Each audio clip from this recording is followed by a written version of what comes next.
Even as young children, Zeni Gonzalez and her older brother Moises had no sibling rivalry. They were best friends. My brother was selfless, he was patient, he was kind. He was the ideal older brother. And he was her partner in surviving the often violent Little Village neighborhood in Chicago. We knew that we always had to stay in a pair. My grandma always told us, if you go out, he has to go out with you because you don't know what's going to happen. Gangs fighting over drug turf, frequent drive-by shootings, terrifying Zeni as she simply tried to walk to school. I feared that at any point something could happen to me. Just scared of one day not seeing the next day. Because of the fear of even walking outside, because of the fear of gangs, she was traumatized. Zeni's mother was loving and devoted to her children. She worked 3 jobs, but with rent and utilities, it was a struggle to put food on the table. There was times where we didn't have food in the fridge. We didn't have anything in the pantry. The working poor, we call these families. Despite their hard work, many are trapped in poverty and dangerous neighborhoods. Zeni needed to be safe. A friend named Alan told her he was living at the Mercy Home for Boys and Girls. The Alan that I knew in high school was nothing compared to the Alan that I knew that was living here at Mercy. He said, Mercy Home changed my life. That's how Zeni found what we call a port in the storm.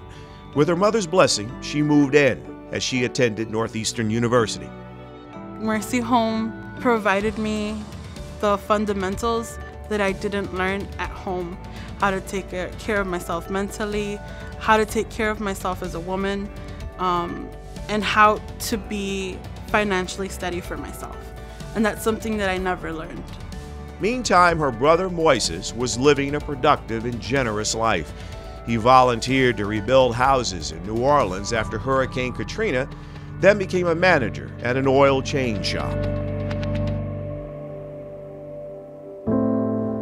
One night in November 2016, he was talking with 2 friends on the street when a man in a black hoodie approached them and shot at them. Moises Gonzalez, who had steered clear of the gangs, worked hard, loved his family, was dead at 25.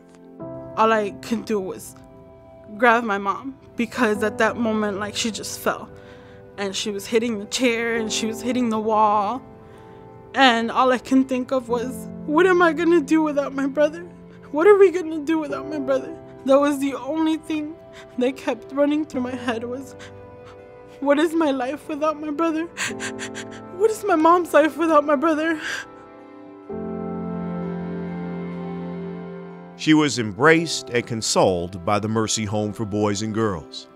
To help her through the grieving period, to plan for the funeral, and to continue to wrap their arms around this woman who experienced tremendous loss. I felt like I needed a comfort.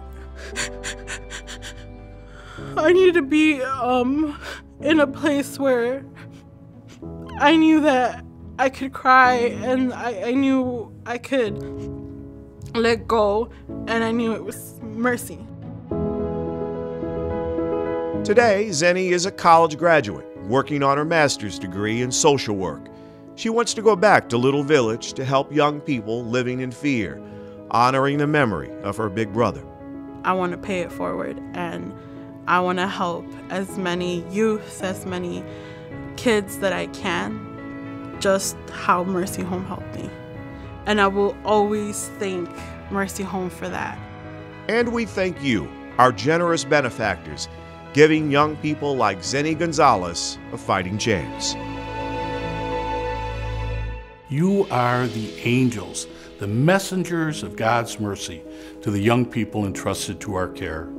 And for that, I am deeply grateful.